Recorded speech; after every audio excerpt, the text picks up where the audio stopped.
ஆன்லைன்ல வந்த கேள்வி, we had 25 sovereign gold ornament in bank loan for past 3 years. Alhamdulillah, we have remitted all now by this unjust. Is it necessary to give zakat now or I should wait for 1 year to include? அதாவது நகையை 3 வருஷமா பேங்க்ல லோனுக்காண்டி அடகு வச்சு இப்பதான் அந்த 25 பவுன் நகையும் கையில கிடைச்சிருக்குது. இப்பயே நாங்க ஜகாத்து கொடுத்துடணுமா இல்ல இது கையில 1 வருஷம் கழிச்சு ஜகாத்து கொடுக்கணுமா அப்படின்றாங்க. இவர் கைக்கு பல வருஷம் ஆச்சு. இவரு சொந்தமான நகை தான், தற்காலிகமா லோனுக்கு வச்சிருந்தாரு. அதனால கைக்கு வந்த உடனே ஜகாத்து கொடுத்துடணும். அடுத்த கேள்வி கேட்டிருக்காரு, முக்கியமான கேள்வி. அல்லாஹ்வுக்கு உருவம் உண்டா? இமெயில் தாண்டி இன்டர்நெட் தாண்டி போயிருக்கு பொழுது இந்த முசீபத்து. அல்லாஹ்வுக்கு உருவம் உண்டா? அல்லாஹ்வுக்கு உருவம் உண்டா இல்லையான்னு நம்ம சொல்ல வேண்டிய அவசியம் இல்லைங்க. இன்னைக்கு யாரோ 2 பேர் வேலையற்ற 2 பேர் தேவையற்ற விவாதத்தை கையில் எடுத்துக்கிட்டு 2 பேருக்குமே ஒரு பரபரப்பை காட்டிக்கிட்டே இருக்கணும். ஏதாவது ஒரு பரபரப்பை காட்டா மக்கள் நம்மள ஞாபகத்தில் வைப்பாங்க. சொல்லுவாங்க, ஒருத்தன் உலகம் பூரா ஃபேமஸ் ஆனு யோசிச்சானா, உலகம் பூரா நான் ஃபேமஸ் ஆனதுக்கு என்ன பண்ணலாம்? யோசிச்சானா நேர போய் ஹஜ் டைம்ல போய் ஜம்சம்ல ஒண்ணுக்கு இருந்தா உலகம் பூரா ஃபேமஸ் ஆயிடலாம். திட்டுவாங்க எல்லாரும், ஆனா அநியாயக்கார பாவி, உனக்கு ஒண்ணுக்கு இருக்க இடம் அங்க இடம் கிடைச்சது புனிதமான தண்ணில போய் அப்படி எல்லாம் திட்டுவாங்க இல்லையா? இதை வச்சு உலகம் பூரா ஃபேமஸ் ஆயிடலாம்ல. இந்த விஷயம் அல்லாஹ்வுக்கு உருவம் இருக்குதா இல்லையாங்கிறது சுமார் 1000 ஆண்டுகளுக்கு முன்பாக இமாம் இப்னு ஹஜர் அஸ்கலானி ரஹ்மத்துல்லாஹி அலைஹி, இமாம் இப்னு கையம் ரஹ்மத்துல்லாஹி அலைஹி, இப்னு தைமியா ரஹ்மத்துல்லாஹி அலைஹி, ஹஸனுல் பஸ்ரி ரஹ்மத்துல்லாஹி போன்ற பெரிய பெரிய அறிஞர்கள் அவர்களுடைய கால் தூசி அல்ல, அவர்கள் ஏறி செல்லக்கூடிய ஒட்டகத்திலே கால் தூசிகளும் சமமாக மாட்டார்கள் இந்த 2 குழப்பவாதிகளும். பெரிய பெரிய அறிஞர்கள் அவங்களாம் விவாதம் பண்ணி ஆராய்ச்சி பண்ணி அல்லாஹ்வுக்கு உருவம் இருக்குது சம்பந்தமான வரக்கூடிய ஆயத்துக்கள் ஹதீஸ்கள் இதெல்லாம் ஆராய்ச்சி பண்ணி உம்மத்துக்கு தெளிவான ஒரு விளக்கத்தை சொல்லிட்டு போயிட்டாங்க. இன்னைக்கு இந்த 2 அறிஞர்களும் ஆய்வு செஞ்சு வாயு செஞ்சு அந்த வாயு உலகம் பூரா நார ஆரம்பிச்சிச்சு. என்னங்க அல்லாஹ் குர்ஆன்ல சொல்றான், யதுல்லாஹி ஃபௌக ஐதீஹிம். ஹுதைபியா உடன்படிக்கை போது சஹாபாக்கள் ஒருத்தருக்கு ஒருத்தர் பையத்து செஞ்ச பெருமானாருடைய கைகளின் மீது சஹாபாக்கள் கைகளை வச்சு பையத் செய்யும் பொழுது ரசூல் அல்லாஹ் சொல்றான், யதுல்லாஹி ஃபௌக ஐதீஹிம், அவர்களுடைய கையின் மீது அல்லாஹ்வுடைய கை இருந்தது. அல்லாஹ்வுடைய கை இருந்தது. அப்ப அல்லாஹ் கை இருக்குன்னு தெரியுது. சூரத் ரஹ்மான் அல்லாஹ் சொல்றான், குல்லு மன் அலைஹா ஃபான் வ யப்கா வஜ்ஹு ரப்பிக துல் ஜலாலி வல் இக்ராம். உலகத்தில் உள்ளவை அனைத்தும் அழிந்துவிடும், உம்முடைய இரட்சகனுடைய திருமுகம் மட்டும் நிலைத்திருக்கும். திருமுகம். அப்ப அல்லாஹ் என்ன சொல்றான்? அல்லாஹ் வஜ் முகம்னே சொல்றான். அந்த மாதிரி நிறைய ஹதீஸ்கள் இருக்குது. நபி ஸல்லல்லாஹு அலைஹி சொல்றாங்க, அல்லாஹ் ரப்பல் ஆலமீன் சொல்வதா ஹதீஸ் குதுஸில, என்னுடைய அடியான் என்னை நெருங்கி நடந்து வந்தால் நான் அவனை நோக்கி ஓடி வருகிறேன். அப்ப அல்லாஹ் ஓடி வர்றான். ஓடி வர்றா என்ன வேணும்? கால் வேணும். அதே மாதிரி அல்லாஹ் அரல் அர்ஷி ஸ்தவா, அல்லாஹ் தன்னுடைய அர்ஷின் மீது அமர்ந்து விட்டான். அல்லாஹ் தன்னுடைய அர்ஷின் மீது அமர்ந்து விட்டான். அப்ப அல்லாஹ் அமர்ந்து இருக்கிறான். இந்த ஆயத்துக்கள் ஹதீஸ்கள்லாம் வச்சு பார்க்கும் பொழுது அல்லாஹ்வுக்கு உருவம் இருக்கிற மாதிரி தெரியுது. அப்ப என்னங்க இந்த உம்மத்து அப்படியே குழம்பி போயிடுமா? அல்லாஹ் உருவம் இருக்குதா இல்லையா? ஆனா அல்லாஹ்வுக்கு உருவம் இருந்தா என்ன ஆகுங்க? இப்ப அல்லாஹ்வுக்கு உருவம் இருக்குது, அல்லாஹ் என்ன மாதிரி சேர்ல உட்கார்ந்துருக்கான்னு வைங்க, அப்ப அல்லாஹ்வுடைய முகம் இருக்குது, அல்லாஹ் கண் இருக்குது அப்படின்னா இப்படி முன்னாடி நடக்கிறத மட்டும் தான் பார்க்க முடியும். இங்க செவுத்தோட சாஞ்சி இருக்காங்க பார்க்கணும், இப்படி திரும்பி பார்க்கணும். இங்க திரும்பி பார்த்தா இங்க எனக்கு தெரியாது இங்க என்ன பண்றாங்க, இப்படி திரும்பி பார்த்தா இங்க எனக்கு தெரியாது, உங்களை பார்த்தா பின்னாடி எனக்கு தெரியாது. அப்படித்தானே? அப்ப அல்லாஹ் பின்னாடி என்ன எனக்கு தெரியாதா? அப்ப அல்லாஹ்வுக்கு உருவம் இருந்தா அல்லாஹ் ஒரு ஷேப் ஒரு இடத்தை அடைப்பான். அந்த இடத்தை அடைச்சுக்கிட்டா அது மட்டும் தான் அல்லாஹ்வுடைய இடம். அதுக்கு வெளியே போனது அல்லாஹ்வுடைய நாலேஜ்ல எல்லாம் போயிடும். எவ்வளவு குழப்பங்கள் வரும். அப்ப அல்லாஹ் உருவம் இருக்குதா இல்லையா? அந்த ஆயத்தெல்லாம் பார்த்தா உருவம் இருக்குமா தெரியுதே. இதுல அறிஞர்கள் இது சம்பந்தமான ஹதீஸ்கள் ஆயத்துகள் எல்லாத்தையும் ஆராய்ச்சி பண்ணி இந்த உம்மத்துக்கு அழகான முடிவை சொன்னாங்க. உலமாக்கல்ல முத்தகத்திமீன் முத்தாஹிரீன் 2 பிரிவு. அந்த முத்தகத்திமீன் என்று சொல்லக்கூடிய முற்காலத்து உலமாக்கள் சொன்னாங்க, எங்கெங்கெல்லாம் அல்லாஹ்வுக்கு உருவம் இருக்கிறதா வருதோ நம்ம அங்கெல்லாம் தஅவீல் செய்யணும், விளக்கம் கொடுக்கணும். எப்படி? அல்லாஹ்வுடைய கரம் இருக்குதுன்னா அல்லாஹ்வுடைய உதவி இருக்குதுன்னு அர்த்தம். அல்லாஹ்வுடைய முகம் நிலைத்திருக்குன்னா அல்லாஹ்வுடைய ذات நிலை, அல்லாஹ் தான் நிலைச்சிருப்பான் அப்படின்னு அர்த்தம்.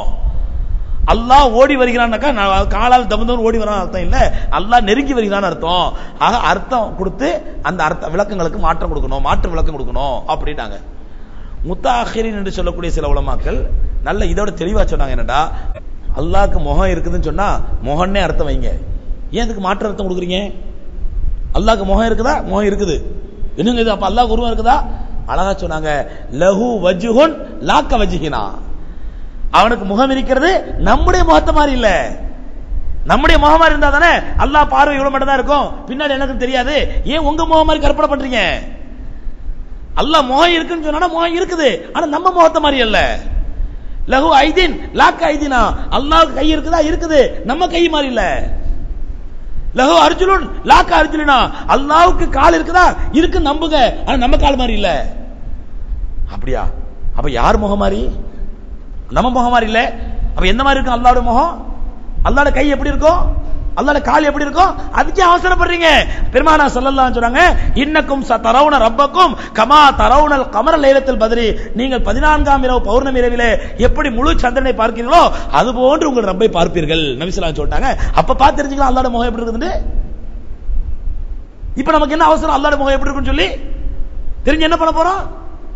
அல்லாஹ் முகம் இருக்குன்னு சொல்றானா, முகம் இருக்குது, நம்முடைய முகத்தை மாதிரி அல்ல. அப்ப எப்படி இருக்கும்? மறுமையில இன்ஷா அல்லாஹ் சொர்க்கத்துல பாத்துக்கலாம். இவ்வளவு அழகா தெளிவா விளக்கம் சொல்லிட்டு போயிட்டாங்க. அதற்கு இப்னு தைமியா ரஹ்மத்துல்லாஹி அழகா கேட்டாங்க, இஸ்திவா அல்லாஹ் உட்கார்ந்து இருக்கான்னு சொல்றானே, இதுக்கு என்ன விளக்கம்? அவங்க சொல்றாங்க, அல் இஸ்திவாவு மாரூஃப், உட்கார்றதுனா என்ன இது தெரியும். உட்கார்றதுனா தெரியுமா தெரியாதாங்க? உட்கார்றதுனா என்ன தெரியாது நமக்கு? தெரியும். ஒல் கைஃபியத்து மஜ்ஹூல், அல்லாஹ் எப்படி உட்கார்றா அது எங்களுக்கு தெரியாது. இப்னு தைமியா ரஹ்மத்துல்லாஹி அழகா ஃபத்வா கொடுத்தாங்க. அல் இஸ்திவா மாரூஃப், அல்லாஹ் உட்கார்ந்து இருக்கானா அது தெரியும். உட்கார்றதுனா என்ன எங்களுக்கு தெரியும். ஓ கைஃபியா, எப்படி உட்கார்றான், எந்த ஷேப்ல உட்கார்றான் அது எங்களுக்கு தெரியாது. வல் பஹஸ் அன்ஹு குஃப்ருன், இதை பற்றி விவாதிப்பது குஃப்ர்ல கொண்டு போய் சேர்த்துறோம். 1000 ஆண்டுகளுக்கு முன்பாக அறிஞர் சொன்ன வார்த்தை, இஸ்லாமிய அறிஞர்கள் சொன்ன தீர்ப்பு, இன்னைக்கு அந்த குஃப்ரை நோக்கி மக்களை அழைப்பதற்காக சூழ்ச்சி செஞ்சு இன்னைக்கு வந்து விவாதம் பண்ணி அல்லாஹ்வுக்கு உருவம் இருக்குதா இல்லையா, இருக்குன்னு ஒருத்தர், இல்லன்னு ஒருத்தர். இப்ப சொல்றா என்ன நோக்கத்துக்கு விவாதம் பண்றாங்க? தேவையில்லாத ஒரு விஷயத்தை கிளப்பி குழப்பத்தை ஏற்படுத்தி அதை இன்டர்நெட்ல போட்டு, இமெயில்ல போட்டு, அதை வெப்சைட்ல போட்டு உலகத்துல எல்லாரும் குழம்பி, நான் ஆன்லைன்ல பதில் சொல்றேன் அல்ஹம்துலில்லாஹ். டெய்லி ஒரு நாளைக்கு 4 கேள்வி இதே வருது. அல்லாஹ் உருவம் இருக்குதா, உருவம் இருக்குதா, உருவம் இருக்குதா, எல்லாத்துக்கும் ஒரே பதில், வேலையற்ற இருவர் செய்த தேவையற்ற விவாதம், தயவு செய்து நீங்கள் குழம்பாதீர்கள். இதே பதில் தான். இருக்குதா இல்லையா சொல்லல, வேலையற்ற 2 பேர் செய்த தேவையற்ற விவாதம், இதை கேட்டு நீங்க குழம்பிக்காதீங்க. ஏற்கனவே இது 1000 ஆண்டுகளுக்கு முன்பாக தீர்மானிக்கப்பட்ட விஷயம் இது. இதை இன்னைக்கு வேலை இல்லாத 2 பேர் எடுத்து மக்களுக்கு மத்தியில் பிரபலமாகிறதுக்காக நான் 2 பேரும் ஏதோ உள்ளுக்குள்ள கொலாபரேஷன் இருக்குதோ அல்லாஹ் அறிவான், உள்ளுக்குள்ள கூட்டு கொள்ள இருக்குதுன்னு தெரியல. நான் அடிக்கிற மாதிரி அடிக்கிறேன், நீ அழுவுற மாதிரி அழுவு. இல்லைன்னா இந்த டாபிக் எடுக்க வேண்டிய அவசியம் என்னங்க? இன்னைக்கு இந்த டாபிக் எடுத்து மக்களை குழப்ப வேண்டிய அவசியம் என்ன? அதுலயும் ஒருத்தர் இப்பதான் அவருக்கு ஞானோதயம் வந்துச்சான், அவரை பின்பற்றக்கூடிய அவருடைய அடியார்களுக்கு அல்லாஹ்வுக்கு உருவம் இல்லைன்னு நினைச்சுக்கிட்டு இருந்தாங்களா, இப்பதான் அவங்களுக்கே தெரிஞ்சிருதான் அல்லாஹ்வுக்கு உருவம் இருக்குன்னு சொல்லி. அதனால இன்னும் தீவிரமா வாயுல இறங்க போறாராம் அவரு. அந்த வாயு என்னத்தை நாரடிக்க போதோ தெரியல. அதனால சகோதரர்களே, இந்த மாதிரி வாயுக்குள்ள நீங்க போகாம நமக்கு நம்முடைய இதன் மூலமா நம்முடைய தக்வாவுக்கு என்ன ஆதாரம், நம்முடைய தக்வாவுக்கு என்ன வழி இருக்குது, நம்முடைய இறையச்சத்தை கூட்டுவதற்கு என்ன வழி, நம்முடைய ரப்புல் ஆலமீன் நெருங்கி நல்ல அமல் செஞ்சு நம்ம சொர்க்கத்துக்கு போறதுக்கு என்ன வழி, அதை யோசிக்கிறத விட்டுட்டு இந்த மாதிரி குழப்பவாதிகள் சொல்லக்கூடிய குழப்பத்தெல்லாம் கேட்டு நீங்க குழம்பிடாதீங்க. ஒரு கேள்வி கேட்டிருக்காரு, my wife is pregnant now, doctor has advised her not to fast, okay, but she is fasting and alhamdulillah she didn't face any difficulty until now. Is it advisable to be in fasting while she is pregnant and she is 8 months old? alhamdulillah ஒன்னும் பிரச்சனை இல்லை. Doctor யாருங்க? Doctor மண்ணாங்கடி doctor. நீங்க நோம்பிக்கும் உங்களுக்கு என்ன பிரச்சனை இல்லைன்னா நீங்க டாக்டர் பத்தி யோசிக்கிறீங்க. டாக்டர் அப்படிதான் சொல்லுவாங்க, அவங்களுடைய ஆராய்ச்சி. டாக்டருக்கு மேல ரப்புல் ஆலமீன் சக்தி கொடுத்தவன் அல்லாஹ். பெருமானா ஸல்லல்லாஹு அலைஹி வஸல்லம் ஒரு ஹதீஸ்ல, நோயாளிகளை உணவு உண்ணும்படி வற்புறுத்தாதீர்கள். டாக்டர் சொல்லுவான், நல்லா சாப்பிட கொடுங்க, என்ன ரொம்ப பட்டி கிடந்தா ரொம்ப வீக் ஆயிடுவாங்க, சாப்பிட கொடுங்க, மருந்து சாப்பிட கொடுங்க, வற்புறுத்துங்க அப்படின்னு ரசூலுல்லாஹ் சொல்றாங்க. நோயாளிகளை சாப்பிடும்படி வற்புறுத்தாதீர்கள். இன்னஹும் யுர்ஸகூன இன்தல்லாஹ், அவர்கள் அல்லாஹ்வின் தரப்பிலிருந்து ரிஸ்க் அளிக்கப்படுகிறது அவர்களுக்கு. நீங்க ஒரு நாள் 2 நாள் பட்டினி கிடந்து பாருங்க, எப்படி இருக்கும் டல்லா. நோம்புல பகல் பூரா பட்டினி கிடக்குறோம், சக்தி தரது யாரு? மத்த நேரத்தில் செய்யறது வேகமான வேலை செய்யறோம். இதை டாக்டரால புரிஞ்சுக்க முடியுமா? டாக்டரால புரிஞ்சுக்க முடியுமா? டாக்டர் சொல்லுவாரு, நோயாளி இவருக்கு வந்து சாப்பிடாட்டா அப்படியே மூத்தா போயிடுவாரு, சாப்பிடாம இருப்பாரு, உயிரோடு இருப்பாரு. அந்த சக்தி கொடுத்தது யாரு? அப்ப டாக்டருடைய அட்வைஸை மீறியது ஆன்மீக பலம் என்பது. அந்த ஆன்மீக பலம் நோன்பின் மூலமாக நிச்சயமா ஏற்படும். இன்னைக்கு நான் முஸ்லிம் பார்த்தா நம்மளுடைய நோன்பை பார்த்தா ஆச்சரியப்படுவாங்க. என்னங்க இது இப்படி இருக்கிறீங்க, ஒருவேளை அவங்கள விட்டுருங்க, நம்மளால ஒருவேளை பட்டி கிடக்க முடியுமா மற்ற நேரத்தில்? குறிப்பா சுகர் பேஷண்ட் எல்லாம் என்ன பண்ணுவாங்க, எனக்கெல்லாம் வந்து லோகர் தொழுதோட 2 மணிக்குள்ள சாப்பிடாட்டா கைகாலெல்லாம் படபடக்க ஆரம்பிச்சிடும், வேத்து கொட்டும் ஒரு மாதிரி அறக்க பிறகு எவ்வளவு வேலை தான் விட்டு 2:30 மணிலாம் வீட்டுக்கு ஓடி போய் சாப்பிடறதுக்கு. சந்திரா நோம்பு வச்சுக்கிட்டு பகல் சாயந்தரம் வரலும் இருக்கும், ஒன்னாகலையே. இந்த பலம் கொடுத்தது யாரு? ரப்புல் ஆலமீன். அதனால நீங்க டாக்டர் அட்வைஸை விட உங்களுடைய ஈமான் தான் உறுதி. அல்ஹம்துலில்லாஹ் உங்களுடைய மனைவி ஈமான்ல உறுதியா இருக்காங்கன்னு சொன்னா தாராளமா நீங்க இன்ஷாஅல்லாஹ் நோன்பு வைக்க சொல்லுங்க, ஒன்றும் தப்பு கிடையாது. வீட்டில் ஒது செய்துவிட்டு பள்ளிக்கு செல்லும் பொழுது பறவை எச்சில் பட்டு விட்டால் ஒது முடியுமா? சுத்தம் செய்துவிட்டு மீண்டும் தொழ வேண்டுமா? பறவை எச்சில் பட்டாலும் சரி, அல்லது ஆடு மாடு போன்றவைகள் நஜீஸ் பட்டாலும் சரி, ஒது முடியாது. பட்ட இடத்தை மட்டும் கழுவினா போதுமானது. வாட் இஸ் மீன்ட் பை வசீலா? Please tell rules of வசீலா.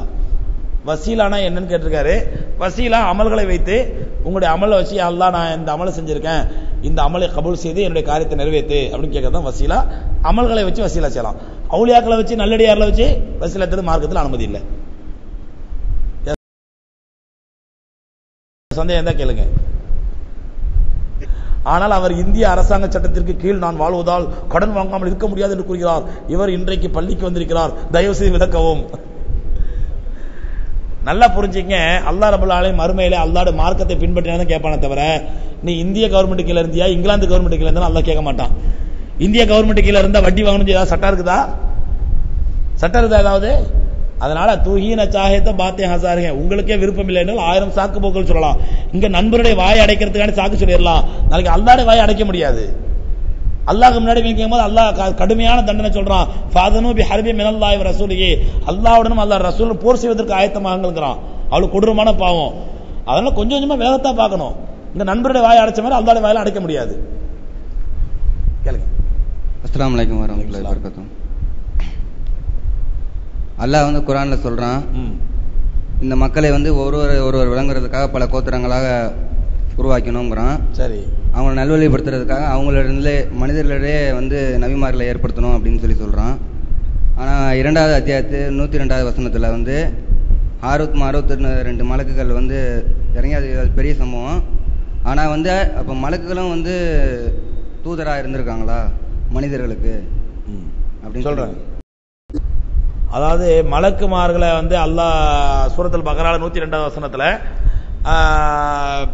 ஒமா உன்சிலால மலக்கைனி பாபில ஹாரூத் மாரூத், ஹாரூத் மாரூத் என்று சொல்லக்கூடிய 2 மலக்குகளுக்கு நாம் அருளிய அப்படிங்கிற விஷயத்தை அல்லாஹ் சொல்றான். அவங்கள வந்து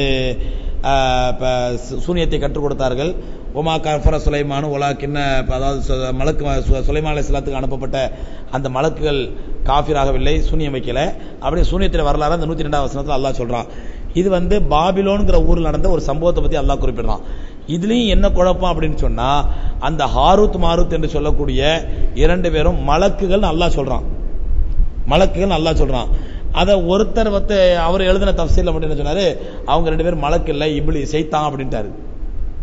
அது ஒரு பெரிய சர்ச்சை. 2 பேரும் மலக்கா இப்லீஸா, மலக்கா மனிதர்களா, நல்லவங்களா கெட்டவங்களா, அது எங்கேயோ நடந்த சம்பவத்தை அல்லாஹ் நம்முடைய படிப்பினை கேட்டு சொல்றான். சகோதரர் கேட்ட கேள்வி என்ன அப்படின்னு சொன்னா, மலக்குமார்களையும் அல்லாஹ் தூதர்களாக அனுப்புவானா அப்படின்னு கேட்கறாங்க. தூதர் சொன்னா நபிமார்கள் தூதர்கள் என்பது வேறு. ரசூலுல்லாஹ் அல்லாஹ் சுப்ஹானஹு வ தஆலா ஜிப்ரீல் அலைஹிஸ்ஸலாத்து வஸ்ஸலாம் அவர்களையும் ரசூலுக்கு அனுப்பிய ரசூலா சொல்றான். ரசூலுல்லாஹி ஸல்லல்லாஹு அலைஹி வஸல்லம் அவங்க ரசூலா வந்து நமக்கு தூதர். ரசூலுல்லாஹ்க்கு தூதர் யாரு? ஜிப்ரீல் அலைஹிஸ்ஸலாம். ஆக ரசூல்மார்கள் நபிமார்கள் ரசூல்மார்களுக்கு மலக்குமார்கள் ஏதாவது செய்தியை கொண்டு வருவாங்க அல்லாஹ்ட்ட இருந்து. அதனால அவர்களையும் அல்லாஹ்வுடைய தூதர்னு சொல்றான். அந்த தூதர் என்பது அர்த்தம் வேறு, இந்த தூதருடைய அர்த்தம் வேறு. மலக்குமார்களே அல்லாஹ் தூதரை அனுப்புவான். ஆனா எந்த யாருக்கு தூதரை அனுப்புவான்? அதை நபிமார்களுக்கு தூதரை அனுப்புவான். நபிமார்கள் மனிதர்கள் தான், மனிதர்களுக்கு தூதர்களாக மனிதர்களுக்கு ரசூலாக இருப்பார்கள். அந்த தூதர் என்பது அர்த்தம் வேறு. கேளுங்க. இந்த ஃபர்லான தொழில சஜிதால துஆ கேட்க கூடாதுங்கறாங்களே, சரியா? சஜிதாவில சஜிதாவுல வந்து துஆ கேட்கலாம், தப்பு இல்லை. ஆனால் ஃபர்லான தொழுகைகள்ல வந்து சஜிதால துஆ செய்யக்கூடாது. நஃபிலான தொழுகைகள்ல சுன்னத்தான தொழுகைகள் நீ சஜிதால கடந்து அல்லாஹ்ட்ட துஆ செய்யலாம், தப்பு கிடையாது. ஃபர்லான தொழுகையில கேட்கக்கூடாது. ஏன்னா ஃபர்லான தொழுகை என்பது பெருமானார் ஸல்லல்லாஹு அலைஹி வஸல்லம் அவர்கள் கற்றுத்தந்த அந்த முறையை மட்டும்தான் நிறைவேற்றணும் ஃபர்லுகள்ல.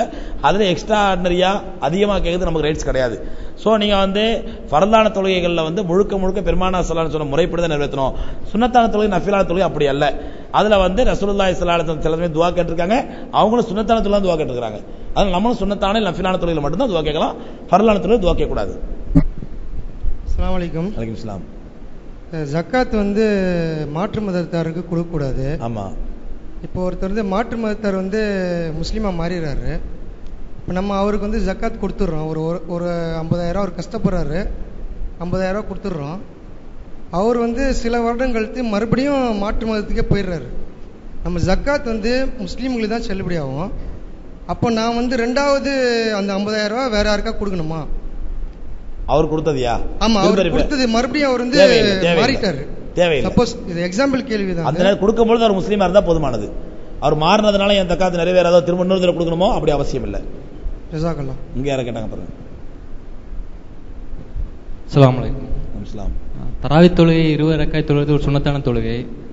தொழுகிறப்ப பார்த்தீங்கன்னா அது முழு குரானை கேட்கறதுல ஒரு நன்மை இருக்குது அப்படிங்கிறாங்க. இப்போ ஒரு தவிர்க்கும்னா சொல்லி ஒரு 4 ரக்காத்து நம்ம தொழுகையை விடுபட்டு போகுது. அப்போ வந்து அதை தனியாக நமக்கு தெரிஞ்ச ஒரு 4 சூறா ஓதிட்டு நம்ம பின்ன எல்லா இதையும் நம்ம ஃபினிஷ் பண்ணிடுறோம். இப்போ முழு குரானை ஓதுற நன்மை நமக்கு வந்து கிடைக்குமா? அதாவது தராவி தொழுகை பொறுத்தவரையிலும் 2 தனித்தனி சுன்னத்துகள். ஒன்று வந்து தொழுவது ஒரு சுன்னத்து, அந்த தொழுகையிலே முழு குரானை கேட்பது ஒரு சுன்னத்து. இப்போ அந்த முழு குரானை உங்களால் கேட்க முடியல அப்படின்னு சொன்னால் அந்த சுன்னத்து மிஸ் ஆகிடும். அதுக்கு நீங்கள் வந்து தனியாக என்ன பண்ணலாம், வீட்டிலேயே ஒரு நாளைக்கு ஒரு ஜுஸும் ஓதிக்கிட்டே வரலாம். கேட்காட்டாலும் ஓதிக்கிட்டே வரலாம். இல்லை யாரையாவது ஓத சொல்லி நீங்கள் கேட்கலாம். அல்லது நம்முடைய மக்கா பள்ளியில் அதனால தான் என்ன பண்ணுறோம், டெய்லி லோகருக்கு பிறகு நம்ம என்ன பண்ணுறோம், ஒரு நாளைக்கு ஒரு ஜுஸு வீதம் இந்த சுன்னத்தை ஹயாத்தாகணும், முழுமையாக குரான் கேட்குற சுன்னத்து அப்படிங்கிறது ஏற்பாடு பண்ணியிருக்கிறோம். அதில் நீங்கள் வந்து கலந்துக்கிட்டு குரானை கேட்கலாம், ஓதலாம். ஏதோ ஒரு வகையில் முழு குரானையும் ரமலானிலே கேட்பது தனி சுன்னத்து, தராவி தொழுவது தனி சுன்னத்து. நீங்க 4 ரக்காத்துல 8 ரக்காத்துல 6 ரக்காத்துல சேர்ந்தீங்கன்னாக்கா ரமலானுடைய இரவு தொழுகையை தொழுத நன்மை மட்டும் கிடைக்கும், முழு குரானை கேட்ட நன்மை கிடைக்காது. முழு குரானை கேட்கறது நீ வேற ஏதாவது ஏற்பாடு பண்ணிக்கணும். ஒன்று ஓதணும், இல்லை ஓத சொல்லி கேட்கணும், அல்லது இந்த மாதிரி குரான் ஹல்காக்கள் வந்து கலந்துக்கணும், ஏதாவது ஏற்பாடு பண்ணணும். இல்லை எனக்கு தராவிலேயே முழு குரானும் கேட்கிற சுன்னத்து வேணும் அப்படின்னு சொன்னீங்கன்னா நீங்க முழு 20 ரக்காத்து முழுமையா தொழுதீங்கன்னா முழு குரானும் கேட்கிற சுன்னத்து கிடைக்கும் இன்ஷா அல்லாஹ்.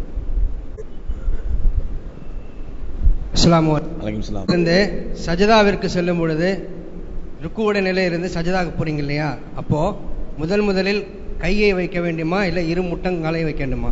இதுல இரு கருத்து வேறுபாடுகள் இருக்குது, தெளிவா விளக்கம். நல்ல கேள்விங்க. ஹதீஸ்கள்ல வருது, நீங்கள் சஜிதாவுக்கு செல்லும் பொழுது ஒட்டகம் செல்வதை போட்டு செல்லாதீர்கள். ஒரு ஹதீஸ்ல வருது, சஜிதாவுக்கு போகும் பொழுது ஒட்டகம் போற மாதிரி போகாதீங்க அப்படின்ட்டு. நான் இதை பத்தி இந்த ஹதீஸை விளங்குறதுக்காண்டியே ஒரு முறை நான் தேவபந்தில் ஓதிட்டு இருக்கும் பொழுது ராஜஸ்தான் போகிற வாய்ப்பு கிடைச்சது. அப்போ ஒட்டகத்தை பார்த்தேன், அது எப்படி படுக்குது, நான் அதை பார்த்தா நமக்கு இந்த ஹதீஸ் புரியும் அப்படின்னு சொல்லி. அப்போ ஒட்டகம் மட்டும், மற்ற விலங்குலாம் பார்த்தீங்கன்னா முன்னங்கால வச்சுட்டு பின்னாடி படுக்கும். ஆனால் ஒட்டகம் மட்டும் எப்படின்னா பின்னாடி படுத்துட்டு அப்புறம் தான் முன்கால இறக்கும். அப்பதான் எனக்கு புரிஞ்சது, ஹதீஸ் புரிஞ்சது. ரசூலுல்லாஹ் சொல்றாங்க, நீங்க வந்து ஒட்டகங்கள் சஜிதா செய்வதை போன்று சஜிதா செய்யாதீர்கள். அதே மாதிரி சில ஹதீஸ்ல வருது, பெருமானா ஸல்லல்லாஹு அலைஹி வஸல்லம் முதல்ல கையை ஊனிட்டு அதுக்கப்புறம் தான் முட்டியை ஊனுவாங்க அப்படி தெளிவாகவும் கிடைக்குது.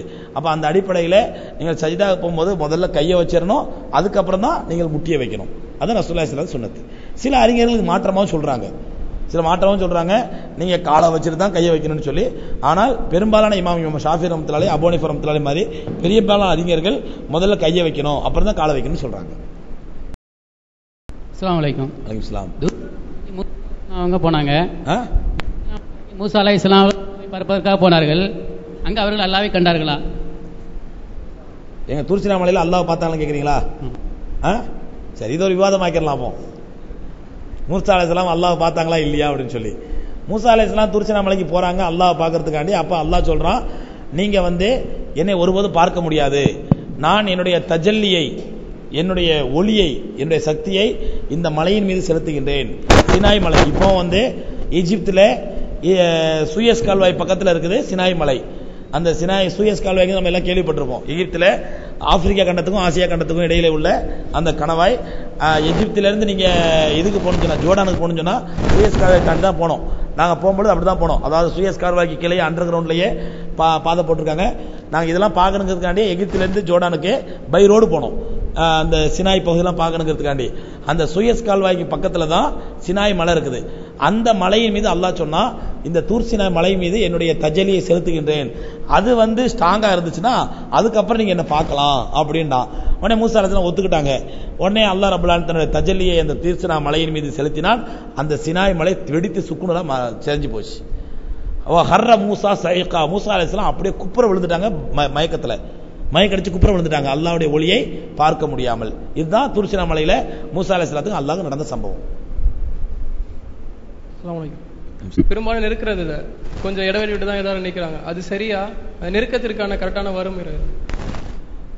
அதாவது பெருமானார் ஸல்லல்லாஹு அலைஹி வஸல்லம் இஸ்தவு இன்ன தஸ்வியத சுஃபுஃபி மின் இகாமத்தி ஸலா, சஹீஹ் புகாரில வரக்கூடிய ஹதீஸ். சஃப்களை சரி செய்து கொள்ளுங்கள், இன்ன தஸ்வியத சுஃபுஃபி மின் இகாமத்தி ஸலா, சஃப்களை சரி செய்வது தொழுகையை நிலைநாட்டுவதிலே கட்டுப்பட்டது அப்படிங்கிறாங்க. சஃப்களை சரி செய்வது தொழுகையை நிலைநாட்டுவதிலே கட்டுப்பட்டது. நபி ஸல்லல்லாஹு அலைஹி வஸல்லம் சொல்றாங்க, நீங்கள் சஃப்களிலே வலா தக்தலிஃபு யக்தலிஃபு பைன குலூபிக்கும், நீங்கள் சஃப்களிலே முன்னுக்கு பின் முரணா நின்றீங்கன்னா அல்லாஹ் உங்களுடைய உள்ளங்களே முன்னுக்கு பின் முரணா ஆக்கிடுவான். உள்ளங்கள ஒற்றுமை இருக்காது, சண்டை சச்சரவு கருத்து வேறுபாடு வந்துடும். இன்னொரு விஷயம் சொன்னாங்க, நீங்கள் சஃப்களிலே இடைவெளி விட்டு நின்றால் அந்த இடைவெளி வழியாக ஆட்டுக்குடி நுழைவதை போட்டு ஷைத்தான் நுழைந்து வந்து உங்களுடைய உள்ளங்களில் தேவையில்லாத குழப்பங்களை ஏற்படுத்துறான் அப்படிங்கிறாங்க. இவ்வளவு விஷயங்கள் இருக்குது சஃப்களை சரி செய்யறதை பத்தி. அதனால சஃப்களை சரி செய்வது மிக மிக முக்கியமான விஷயங்க, ரொம்ப அவசியம். இன்னைக்கு நிறைய பேர் வந்து சஃப்களை சரி செய்வதை பத்தி கவலைப்படுறதே கிடையாது. அப்படியே ஓடி அப்படியே தக்பீர் கட்டுறாங்க. அது இக்காமத்து ஸலாவே கிடையாது, தொழுகையை வந்து நிலைநாட்டதாகவே ஆகாது. அதனால சஃப்களை சரி செய்து ரொம்ப கவனமாக இருக்கணும். தொலை வைக்கக்கூடிய இமாம்கள் இதுல ரொம்ப கவனம் செலுத்தணும். பெரும்பாலான பள்ளி இமாம்கள் சொல்றதே கிடையாது. ரசூலுல்லாஹி ஸல்லல்லாஹு அலைஹி வஸல்லம் தக்பீர் சொல்றதுக்கு முன்னாடி ஹதீஸ் சொல்றாங்க, தக்பீர் கட்டறதுக்கு முன்னாடி ஒரு தளபதி தன்னுடைய படையை எப்படி சரி செய்வாரோ அப்படி ரசூலுல்லாஹ் படை செய்வாங்களாம். ஒவ்வொரு சஃபுக்குள்ளே வந்து யா ஃபுலான் தகத்தம் சுவை, யா ஃபுலான் தாஹர் சுவை அப்படிங்குவாங்களாம். ஓ சபி பாய் கொஞ்சம் முன்னாடி வாங்க, பாய் நீ கொஞ்சம் பின்னாடி போங்க அப்படின்னு சொல்லி ஃபுல்லா சரி பார்த்து எல்லாம் சரின்னு சொன்னதுக்கு அப்புறம் தான் ரசூலுல்லாஹ் தக்பீர் கட்டுவாங்களாம். அந்த அளவுக்கு சஃப்களை சரி செய்வது வந்து மிக மிக முக்கியமான விஷயம். அதனால இமாம்கள் என்ன பண்ணணும், தொலை வைக்கிறதுக்கு முன்னாடி சஃப்கள் முதல்ல சரியா இருக்குதுன்னு பார்க்க வேண்டிய இமாம்களுடைய கடமையான சுன்னத்து. நம்ம அப்படி ஏதாவது இமாமுங்க முகல்ல செய்யலன்னா நீங்க போய் அன்பான முறையில் அமைதியான முறையில் அந்த இமாமுக்கு சொல்லி சஃப்களும் சரி செய்ய சொல்லுங்க ஹஸரத், அது ஒரு முக்கியமான சுன்னத்து இல்லையா அப்படின்னு நீங்க எடுத்து சொல்லணும். அதனால இமாம்களும் சொல்லணும், அப்படி இமாம் சொல்லாட்டாலும் மக்களும் தொழக்கூடிய முக்ததிகளும் சஃப்களை சரி செய்வதில் மிக மிக கவனம் செலுத்த வேண்டும். அல்லாஹ் ரப்பல் ஆலமீன் எந்த விஷயங்களை பேசணுமோ எந்த விஷயங்களை கேட்டோமோ அதன்படி அமல் செய்ய தௌஃபீக் தந்தல்வானாக.